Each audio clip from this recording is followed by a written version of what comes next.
Hey, how you doing there again, folks? Me again, of course, Brandon Wenzel, come back at you, another offering off my sampler platter. Yes, indeed, folks, sampler platter video series reviews I've been doing for a little while now. I go over there, try food and drink items. I eat the stuff, I drink stuff, then I talk about the stuff, folks. I'm going to let you know all that you need to know about hopefully delicious crap. Whilst I'm doing so, there's Peter Can Thunderbolt poetry behind me, there's crappy old ladder off to the side, some Marvel figures up there, there's a mask, and I'm wearing a cool shirt. When I wear a cool shirt, I like to highlight my shirt. What cool shirt am I wearing today? Boom! Mudvayne shirt. When was the last time you heard anyone talk about Mudvayne? Well, presumably if you kind of move in somewhat similar circles to me, then probably not that long ago. They went over there and reunited, I think, about a year ago now. They've done a couple tours, and I thankfully got to see them on tour. They co-headlined with Rob Zombie, Static X, and Power Man 5000 to open the show. Excellent time. I had a really good time. First time seeing these guys. And honestly, I'm entirely honest with you now, Mudvayne was always one of those bands that I had a little bit of a thing with, because it was like, they came out with Dig, I liked Dig. Then I got the album, I wasn't super huge on the album, but I was like, it was okay. Then they went over there, they ditched all the face paint stuff and the costumes. They went, I don't know what they were going for. Wasn't huge on that whole thing. Years later, finally got back, re-listened to the first album, LD50, and I was like, damn, son, this is a good album. Finally got to see him, and it was fantastic. So, they put on a great show if you ever get the opportunity. Anyway, you don't care about that. What am I trying for y'all today, folks? Whilst we've got, boom, Filbert's, right? Yeah. Pumpkin root beer. It's pumpkin root beer. Folks, if you've watched my channel for a while now, you may or may not know that I'm a big fan of root beer. I love this stuff, man. It is, point for point, probably my favorite overall drink. Okay, now I love birch beer potentially a little bit more, but it's less available, but I love root beer, man. I was raised on it as a kid, which explains a lot of shit in my later life. I've always been a big fan of it. And I've talked about it on the show. I've done some root beer stuff. I did a blonde root beer and some other things. So if you're interested, go look up that stuff. I went out to a place called Rocket Fizz. They are a soda place. They also sell specialty candies. I've actually got a few of those that I'm going to do reviews of over on the side here.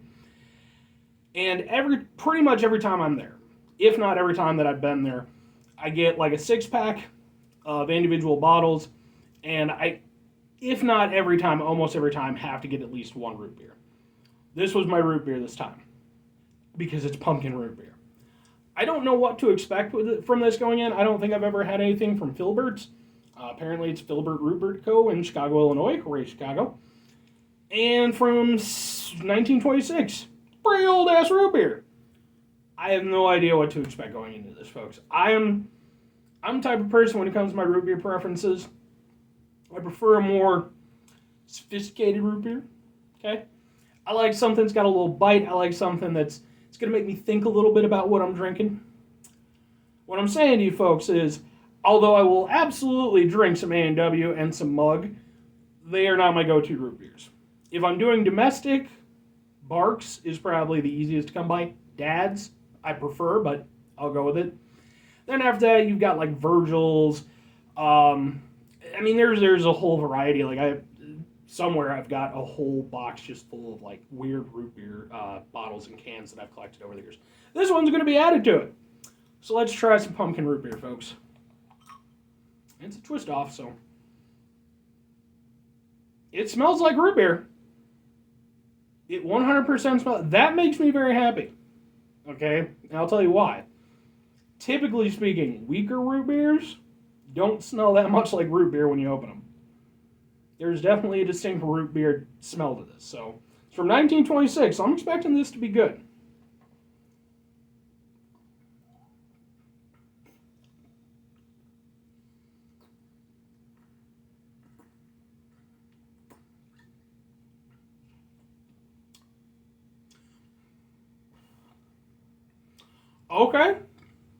Okay, I'm down with this. For one thing, it tastes like a root beer. It tastes like a proper root beer. Upon the initial swig, I was a little bit okay, maybe this is going to be a little bit lighter than I thought.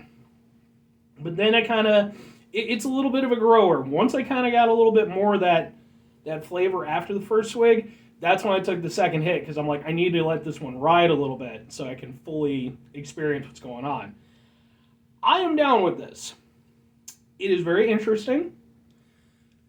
And I'm going to go into some of the specifics after I take another.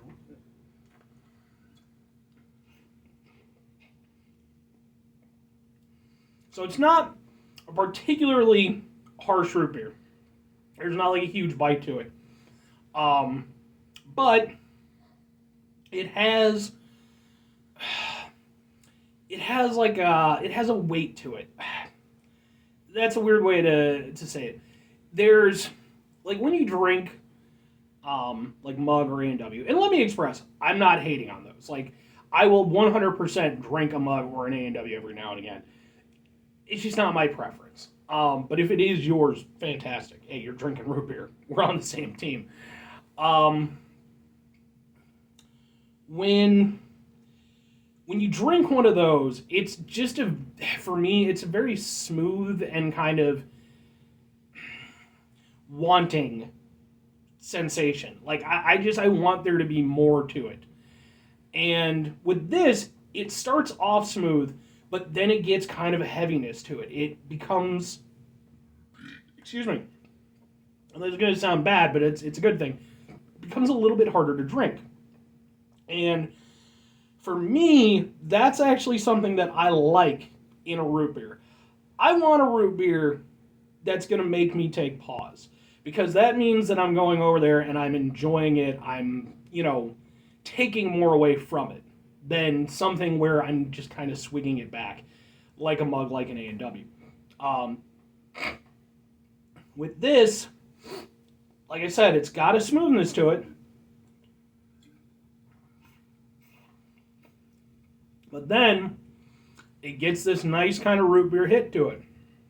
Almost a little bit like Dad's.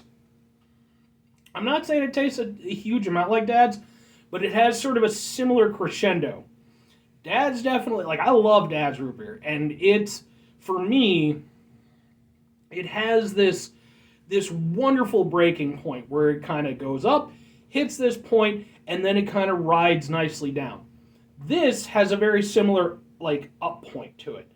It rides smooth, hits this nice crisp point, and then it goes over there and it kind of makes its way through. Now, the interesting aspect of it, of course, is the pumpkin aspect, and that's mostly on the way down. The initial drink is mostly kind of a root beer taste, to me.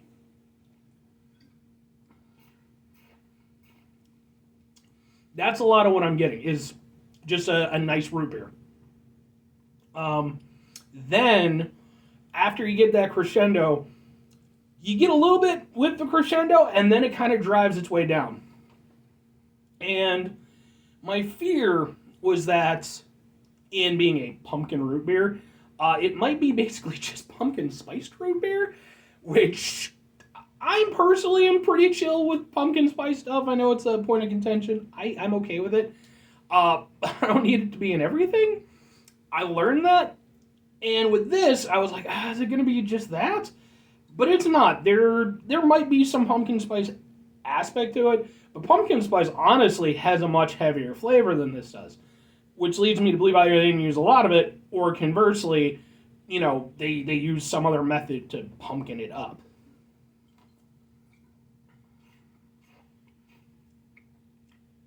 And it's interesting because it gives it, instead of being like overly sweet, like pumpkin spice could potentially be, it almost gives it kind of an interesting bitterness to it. And then you get sort of like a mild kind of spiced aspect, like almost like a cinnamon. It's really interesting. Now, I'll say this. Would I substitute this out for like a classic root beer? No.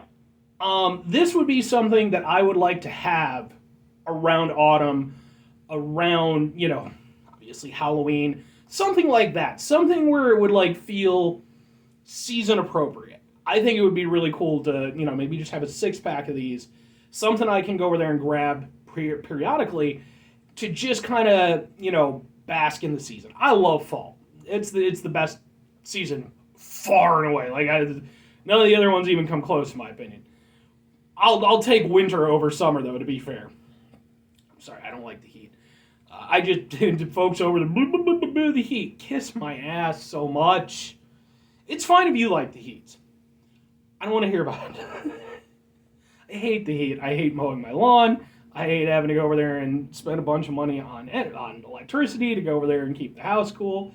I can deal with a cool house. Hot house I can't deal with. But, going back to the root beer. Yeah, it fits that really nicely. And it's a nice drink. That's the cool thing about it. I did see they had, at Rocket Fizz, they also had a cream soda. A pumpkin cream soda. And I thought about grabbing that, but I'd actually already picked up a bunch of cream soda stuff. Because, spoiler alert, there will be a cream soda spectacular special episode coming at some point. If you haven't watched it, I did a pineapple soda one. I don't know exactly when I'm going to air this, but some weeks ago or whatever. So go watch that. It's a two-parter. So in that regard, I think this really does succeed. It could have very easily just been, hey, let's take a root beer and throw some pumpkin spice in it, and then woo for the lulz. But it's not that. And I appreciate the fact that Filbert's, they put some effort into it. And they made it a tasty, palatable drink that's actually something that I enjoy consuming. That's a great thing. Far too often when you do get these, arguably, somewhat more novelty-oriented flavors and stuff like that, they're either overdone or underdone, and they're not all that much fun to actually drink. This I will gladly consume the rest of, as I would any other root beer. And to Filbert's, I definitely need to look up and see some more of your products, because I wasn't 100% sold on the pumpkin beer. I was curious, but you sold it to me, and it was good. So good on you. It definitely gets my recommendation if you're a root beer fan. If you're not, I mean, why would you grab root beer anyway? But I do think that if you're someone who's over there, I'll even say this. I think this is a root beer where it could kind of straddle the fence as far as whether you're on the more commercial side of the root beers, or if you like the ones that are a little bit more complex. It's not the most complex root beer you're going to have, but I think there's enough there for, the more complex root beer lovers. Conversely, I don't think that it's got enough that's going to be potentially abrasive to the folks who are more accustomed to the commercial stuff. So, I think it's a nice root beer. Anyway, folks, that's going to do it for me on this one. 5 things before I get out of here. Have yourself a great rest of your day, spectacular rest of your week, monumental rest of your month, stupendous rest of your year. If you could go over there and have yourselves a truly pumpkin root beer rest of your life, folks, because goddamn it, that's some tasty shit. I didn't think it was going to be, but there we go. Final 2 things, folks. Number 1, try to bring some positivity in the world. It's not always possible. It is, however, always appreciated. But what you do, we can't do it all the time. I know I can't do it all the time. Here's what you do, folks. You try not to be an asshole. Not always a doable thing, folks. We live in a world, there's people in it. And I don't know if you've met people. Oh my God, with the people. That is an experience and a half, folks. And I know for myself, I have met some tremendously wonderful people. I have met some tremendously awful people. And it is a task and a half to subdue the assholeness, okay? But if we go over there, if we mitigate the level of assholishness in our lives, that's what we got to aim for. Very final thing, folks, do the thing. Whatever the thing is for you, that's what I want you to go and do. Maybe you're going to go over there and you're going to come up with your own wacky flavored root beer, like, I don't know, lingonberry root beer. That sounds like that could be good, right? I'm root beer ho. And you go over there and you produce it, and you go over there, maybe you sell it to Filbert's, or maybe you go over there and you become like the lingonberry root beer captain of industry that you've always wanted to be. And then you go over there and you take over Sri Lanka. I mean, be nice to the Sri Lankan people. I'm sure they're nice folks. If you're going to take them over, let's improve, standard of living and all that good stuff. And Or conversely, you could go over there and do something way more practical than starting up a root beer company and then taking over Sri Lanka.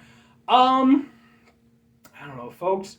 Go over there and start an arts and craft project, right? Who doesn't love arts and crafts? I mean, I'm not a huge arts and crafts guy, but every now and again I might dabble. Just saying.